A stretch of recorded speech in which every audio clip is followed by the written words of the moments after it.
नेपालीहरूको महान पर्व बडा दशैं अन्तर्गत आज फूलपाती भित्र्याइँदै फूलपातीको उत्तम सहित 8:52 दशैंका लागि 19 लाख यात्रुले काठमाडौँ उपत्यका छाडे। यौन दुर्व्यवहारको आरोप लागेका महराले सांसद पद नत्यागेपछि पार्टीभित्रै आलोचना। स्रोत भन्छ पार्टीको आँखामा महरा अब सांसद रहेनन्। सरकारले महिलालाई खाडी मुलुक जान प्रतिबन्ध लगाएपछि बुर्का लगाएर मानव तस्करी एजेन्टको सेटिङमा भारतीय मतदाता परिचय पत्र उपलब्ध। इरान सरकार समर्थित ह्याकरहरूले अमेरिकामा आगामी वर्ष हुने राष्ट्रपतीय निर्वाचन केन्द्रित साइबर आक्रमणको प्रयास गरिरहेको खुलासा। र 5 राष्ट्र सहभागी T20 सिरिज ओमानमा आज सुरु हुँदै उद्घाटन खेलमा आयोजक र हङकङ बीच प्रतिस्पर्धा हुने।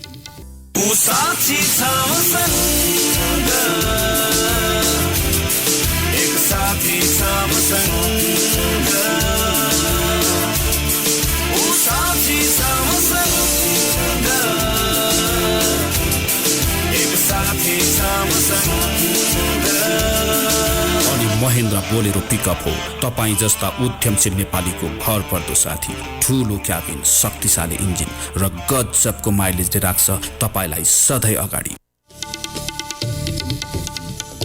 नमस्कार, कान्तिपुर डायरीका साथमा साथी दिवा र म इन्द्रलक्ष्मी। समाचार अब विस्तारमा। प्रत्येक वर्ष दुर्गा पक्ष अन्तर्गत आश्विन शुक्ल सप्तमीका दिनमा मनाइने फूलपाती आज घर घरमा शास्त्रीय विधि अनुसार शुभ साहित्यको प्रतीक फूलपाती भित्राइँदैछ। घटस्थापनाका दिनदेखि वैदिक विधिपूर्वक दुर्गालाई आह्वान गरी पूजाआजा गरिएको दशैं घर अथवा पूजा कोठामा शुभ साहित्यको प्रतीकका रूपमा उखु, हलेदो, केराको बोट, धानको बाला, बेलपत्र, दारिम, जयन्ती, अशोकको फूल र अन्य नयाँ पालुवा समेत भित्राइन्छ।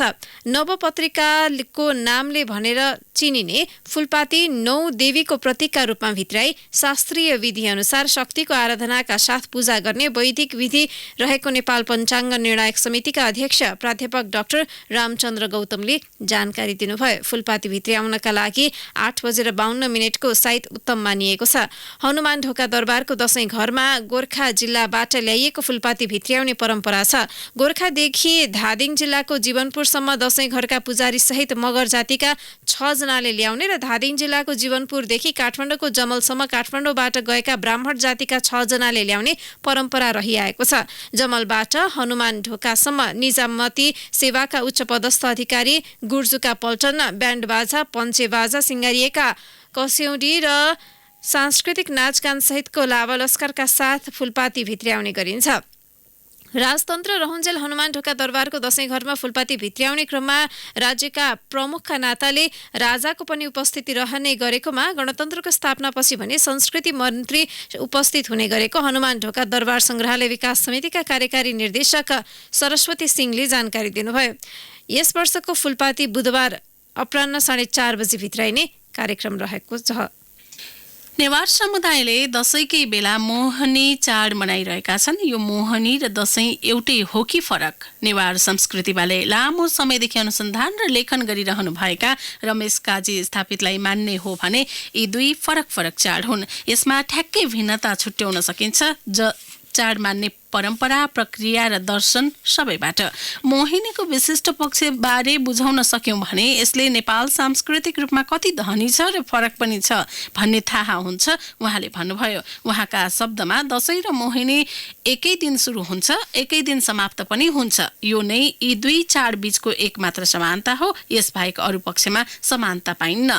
स्थापित के मान्नुहुन्छ भने नेवारका अधिकांश चाडपर्व गैर नेवारका चाडपर्वकै दिन पर्ने गर्छ। त्यसैले पनि यो सबै एउटै वा फरक हुन् भनेर बुझ्न गाह्रो परेको हो। उहाँ भन्नुहुन्छ मोहिनी पनि शक्तिको आराधना गर्ने चाड नै हो, तर यो दुर्गा शक्तिको आराधना होइन, आफूभित्र रहेको शक्तिको आराधना हो। त्यसैले नेवारले मोहिनीमा दुर्गा पूजा गर्दैनन्। कालो मोहिनी टीका लगाएर आफूलाई सिद्धि प्राप्त होस् भनेर मान्ने गर्छन्।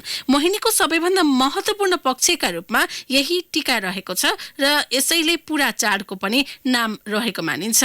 दशमीको दिन नेवारहरूले कालो टीका लगाउने गर्छन्। यसलाई मोहिनी सिंह भन्ने गरिन्छ र यस टीकाबाट यो चाडको नाम जुरेको हो।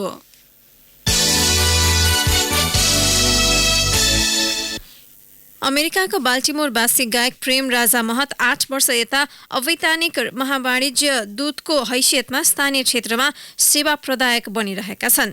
त्यहाँ आफ्नै रेस्टुरेन्ट नेपाल हाउस सञ्चालन गरिरहेका महतले सन् 2020 को नेपाल भ्रमण वर्षलाई केन्द्रित गरी सूचना प्रचार प्रसार समन्वय र सांस्कृतिक तहमा नेपाल प्रवर्धनको काम गरिरहनु भएको छ। उहाँले भन्नुभयो, आफ्नै तहमा जे जति सकिन्छ नेपाल चिनारीको काम अघि बढाइरहेको छु। यो अभियानमा कुनै प्रकारको आर्थिक वा अन्य सहयोग सरकारबाट लिएको छैन। विशुद्ध लोकगायकको आम चिनारी भए पनि महत आफूलाई राजदूत सरह परिचय गराइरहनु भएको छ। बाल्टिमोरमै बस्ने अर्का व्यवसायी ज्ञानप्रसाद रिमाल पनि मेरील्यान्ड राज्यका लागि नेपाल सरकारको पर्यटन दूतको चिनारीमा यताउता गरिरहेको भेटिनुहुन्छ। आफ्नो 2 वर्षीय पदावधि आगामी जनवरी 23 मा पूरा हुने उहाँले जानकारी दिनुभयो। नेपाल पर्यटन बोर्डले बाँड्ने दूत पदको प्रावधानमा पर्यटन क्षेत्रमा न्यूनतम 10 वर्ष काम गरेको हुनुपर्ने, नेपाली भएर अमेरिकी नागरिक हुनुपर्ने र राजदूत वा महावाणिज्य दूतबाट सिफारिस गरिएको हुनुपर्ने जस्ता शर्त राखिएको छ। तर को किन र कसरी दूत बनेको हो थाहा भएन। दूतहरू को कहाँ कति छन् भने थाहा भएन। साझा नेटवर्क पनि छैन। रेस्टुरेन्ट व्यवसायी रिमालको भनाइ छ। प्रभा देउजा पनि आफू बाल्टिमोरका लागि नेपाली महिला दूत रहेको दाबी गर्नुहुन्छ। यस्तै अर्को राज्य सिकागोका लागि अर्घाखाँची मूल घर भएका बाला घिमिरे पर्यटन दूत हुनुहुन्छ। उहाँ तत्कालीन एमालेको अमेरिका स्थित भ्रातृ संगठन प्रवासी मञ्चमा सक्रिय हुनुहुन्थ्यो। रेस्टुरेन्ट व्यवसायी घिमिरे नेपालबाट आउने नेता एवं उच्च पदस्थका लागि आतिथ्य सत्कार गर्ने प्रमुख पात्र समेत हुनुहुन्छ।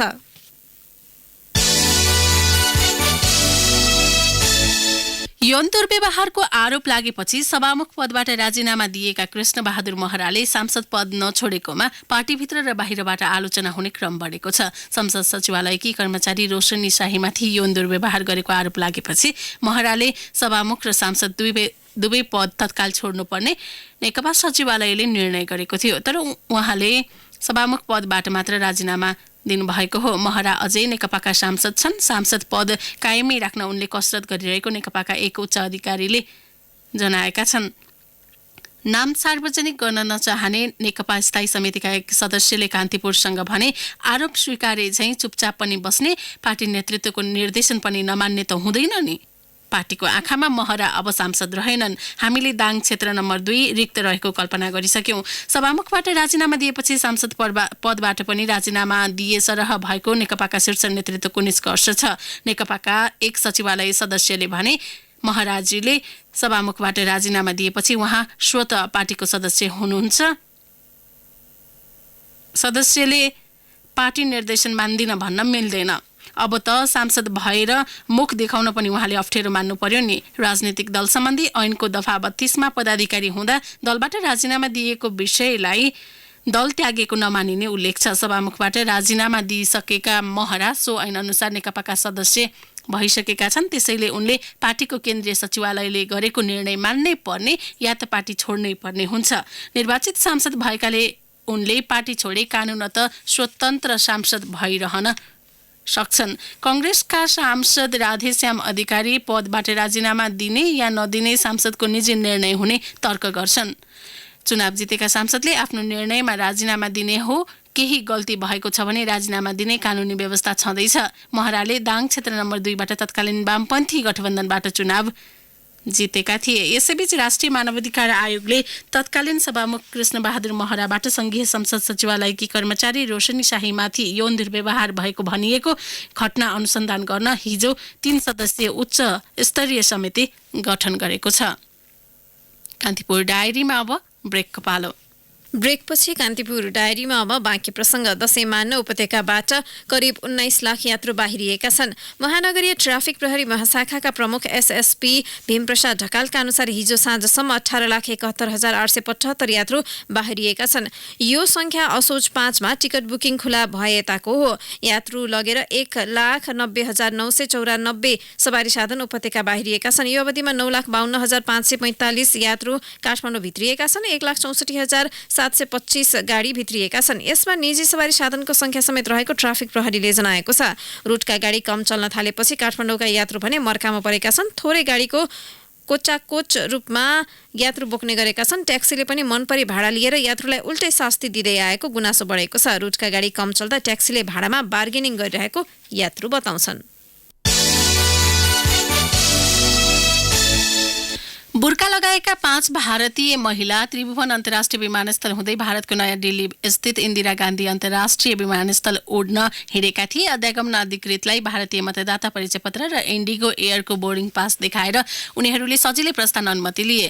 3 जना अन्तिम सुरक्षा जाँच पास गरेर सरासर प्रतीक्षा कक्षमा पुगे। अन्य 2 जना पनि त्यसै गरी अघि बढ्दै थिए। सुरक्षामा खटिएका प्रहरीले रोकेर उनीहरूको नाम सोधे। सुस्तरी हिन्दीमा बोलिरहेकी एक महिला आफ्नो नाम भन्न अकमकाइन् र एकछिनपछि उनले जुन भारतीय मतदाता परिचय पत्र देखाएर प्रस्थान गरेकी थिइन् त्यसमा भएको भन्दा अर्कै नाम बताइन्। त्यसपछि यी 2 महिलाको झुटको पोल खुल्यो, पक्राउ परे। सुरक्षा जाँच सकेर प्रतीक्षा कक्षमा पुगेका अन्य 3 जना पनि समातिए। यो घटना असोज 12 हो। संगठित मानव तस्करीको गिरोहले काभ्रेकी सञ्चमाया तामाङ, कञ्चनपुरकी सीतादेवी चौधरी, गुल्मीकी मीना कुवर, सिन्धुपाल्चोककी कृष्णमाया तामाङ र चलालमाया तामाङलाई भारतीय मतदाता परिचय पत्र बनाएर नामै बदलिदिएनन्। उनीहरूको धर्म, नाम र थर समेत परिवर्तन गराइदिएका हुन्।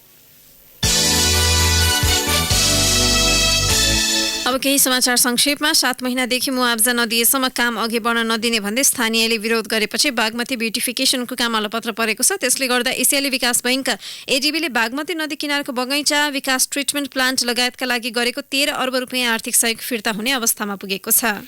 र औषधि व्यवस्था विभागले क्यान्सर रोग लागेमा चलाइने अत्यावश्यक औषधि अभाव हुन नदिने निर्णय गरेको छ। विभागमा हिजो पदाधिकारी र औषधि आयातकर्ता बीच बसेको बैठकले सो निर्णय गरेको हो। औषधि व्यवसायी सङ्घ काठमाडौँ जिल्ला शाखाले औषधि अभाव भएमा 9841 26 41 71 मा फोन गर्न आग्रह समेत गरेको छ। कान्तिपुर डायरीमा पुनः ब्रेकको पालो। ब्रेकपछि अब आर्थिक प्रसङ्ग। तनहुरा लमजुङका महिलाको सक्रियतामा सञ्चालित सहकारीले 1 करोड भन्दा बढी मूल्यका खसी बोका बिक्री गरेको छ। दशैंलाई लक्षित गरी 2 सातामा सहकारीका सदस्यबाट उत्पादित 972 खसी बोका बिक्री भएका छन्। त्यहाँको बजार मूल्य अनुसार 1 करोड 23,66,591 रुपियाँ आम्दानी भएको हो। सहकारीमा आबद्ध भएपछि उद्यमी बन्दै गएका महिला खसी बोका बिक्रीको आम्दानीबाट सन्तुष्ट भएका छन्। एउटै खसीबाट 7,000 फाइदा भएको ब्यास नगरपालिका 12 की 59 वर्षीय सीता थापाले बताइन्। उनले भनिन्, घरमै आएर खसी लिएर गए, अब 2वटा फुलपातीसम्म लग्छु भनेका छन्। बिक्री भएको खसी हचुवामा 12,000 दिन्छु भनेका थिए, तर सहकारीबाट बिक्री गरेर जोखेर त्यही खसी 19,000 मा बिक्री गरे। राम्रोसँग मोलमोलाई गर्न नजानेर बिचौलियालाई दिँदै धेरै नै घाटा हुने अनुभव थाहा पाएको छ। विकास सम्भव छ मजबुत निर्माणले। मजबुत निर्माण बन्छ अम्बे स्टिल्सले। अम्बे स्टिल्स जे बन्छ दिगो बन्छ। अब अन्तर्राष्ट्रिय प्रसङ्ग। इरानका सरकार समर्थित ह्याकरहरूको समूहले अमेरिकाको 2020मा हुने राष्ट्रपति निर्वाचन केन्द्रित साइबर आक्रमणको प्रयास गरिरहेको माइक्रोसफ्टले जनाएको छ। सूचना प्रविधि कम्पनी माइक्रोसफ्टका अनुसार राष्ट्रपति डोनाल्ड ट्रम्पको चुनावी अभियान केन्द्रित आक्रमण भएका हुन्। चुनावी अभियानमा संलग्न 200 मानिसको इमेल अकाउन्ट ह्याक गर्ने प्रयास भएको माइक्रोसफ्टले दावी गरेको छ। अब नियमित स्तम्भ कान्तिपुर सविस्तार। कान्तिपुर सविस्तार। दक्षिण एसियाली खेलकुदको 13औं संस्करण आउन अब 2 महिना मात्र बाँकी छ। तर यो बीचमा नेपालमा मुख्य चाडपर्वहरू दशैं तिहार र छठ पर्छन्। चाडबाडमा त्यसै पनि काम सुस्त हुन्छ। अझ सागका लागि भौतिक पूर्वाधार निर्माणमा खटिनुपर्ने कामदार र अरन खटन गर्नेहरू पनि चाडबाडमा मस्त हुँदा काम प्रभावित हुने खतरा बढेको छ। यसअघि समयमा सम्पन्न नभएको भौतिक पूर्वाधारलाई देखाएर पटक पटक मिति सारेको सागको अब अर्को मिति सार्न पनि मिल्दैन। तर जुन गति र रफ्तारमा काम अघि बढ्नुपर्ने हो त्यो नहुँदा आगामी डिसेम्बर 1 बाट सुरु हुने सागको कस्तो सुरुवात र अन्त्य होला भन्ने पिर अहिलेबाट बढ्न थालेको छ।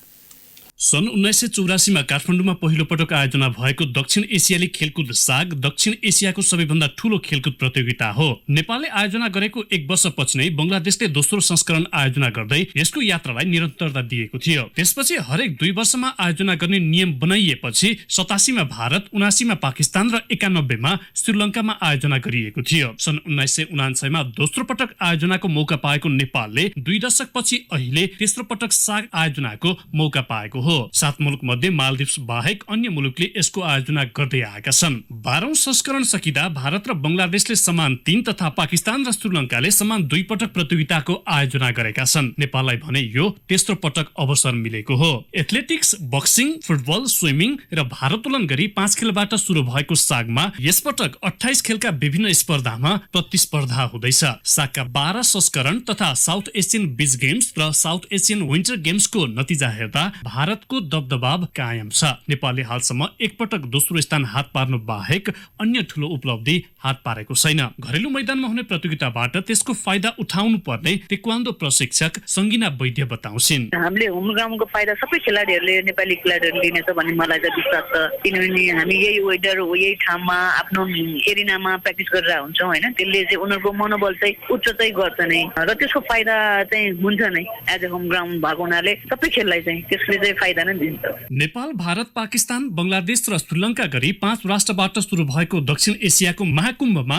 भुटान र मालदिप्स पनि जोडिएर 7 राष्ट्र पुगेका हुन्। अन्तर्राष्ट्रिय प्रतियोगिता त्यसमाथि घरेलु भूमिमा पनि नेपालले अहिलेसम्म सोचे अनुरूपको फाइदा उठाउन सकेको छैन। साग खेलकुदको सुरुवाती चरणमा गर्भिलो उपस्थिति रहेको नेपाल पछिल्लो समय भने त्यसमा खस्कदै गएको छ। सागमा पहिलो स्वर्ण जित्ने पुष्कर ध्वज शाहीदेखि कीर्तिमानी वैकुण्ठ मानन्दरसम्मको इतिहासमा नेपाल गर्व गरिरहन्छ। तर करातेका स्वर्ण विजेता दीपक श्रेष्ठले इतिहास रच्ने अवसर भए पनि नेपालको तयारी कमजोर रहेको भन्दै दुखेसो पोखे। सबैभन्दा ठुलो तयारी नै हो नतिजालाई प्रभाव पार्ने। अब त्यो तयारी चाहिँ त्यति प्रभावित तरिकाले चाहिँ भएको छैन भन्ने खालको चाहिँ हाम्रो पनि बुझाइ हो। पाकिस्तानसँगको राजनैतिक सम्बन्धको मार खेप्दै आएको सागले यो बीचमा कैयौं अवरोधको सामना गर्नु पर्यो। तर दुवै मुलुकसँग समान सम्बन्ध भएको नेपाल 13औं सागका लागि उत्तम स्थल बन्यो। राखेप सदस्य सचिव रमेश सिलवाल दुई मुलुक बीचको तिक्तताको प्रभाव 13औं सागमा शून्य रहेको बताउँछन्। सबै चिज चाहिँ उहाँहरू ओके गरिकन फेरि फर्मल इन्फर्मल हाम्रो दुईटै कुराकानी भइरहेछ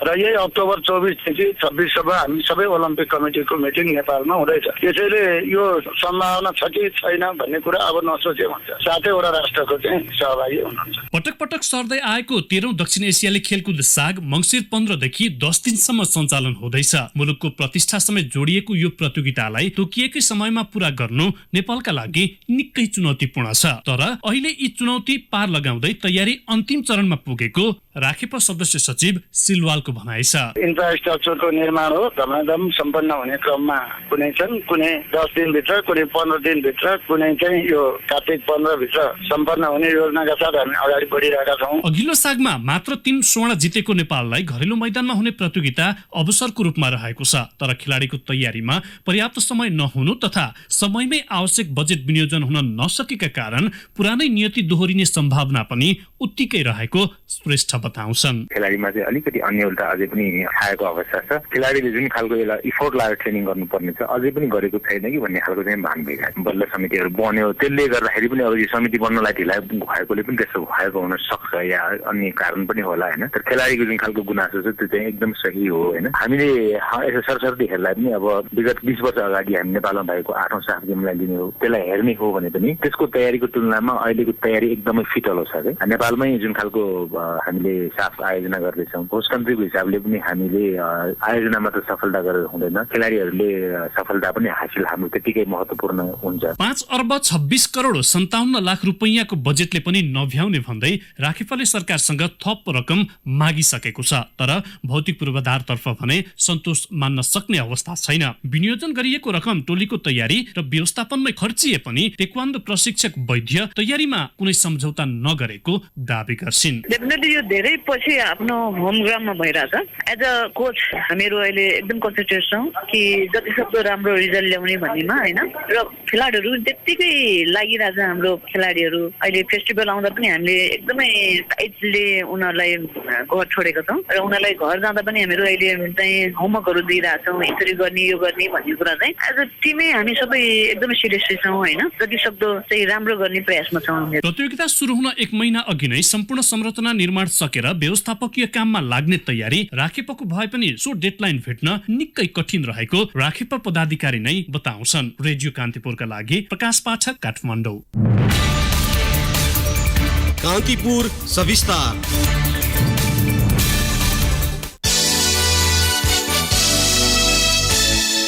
ओमानमा 5 राष्ट्र सहभागी T20 सिरिज आज सुरु हुँदैछ। नेपाल, आयरल्यान्ड, नेदरल्यान्ड, हङकङ र ओमान सहभागी सिरिजको उद्घाटन खेलमा ओमान र हङकङ बीच प्रतिस्पर्धा हुनेछ। इमिरेट्समा नेपाली समयअनुसार बिहान 11:15 बजे उद्घाटन खेल सुरु हुनेछ। आजै आयरल्यान्ड र नेदरल्यान्ड पनि आम्ने सामने हुनेछन्। हवस् त यिनै प्रसङ्गसँगै कान्तिपुर डायरीको यो बुलेटिन यही सकिन्छ। साथी दिवा र म इन्द्र लक्ष्मी बिदा माग्छौँ। नमस्कार।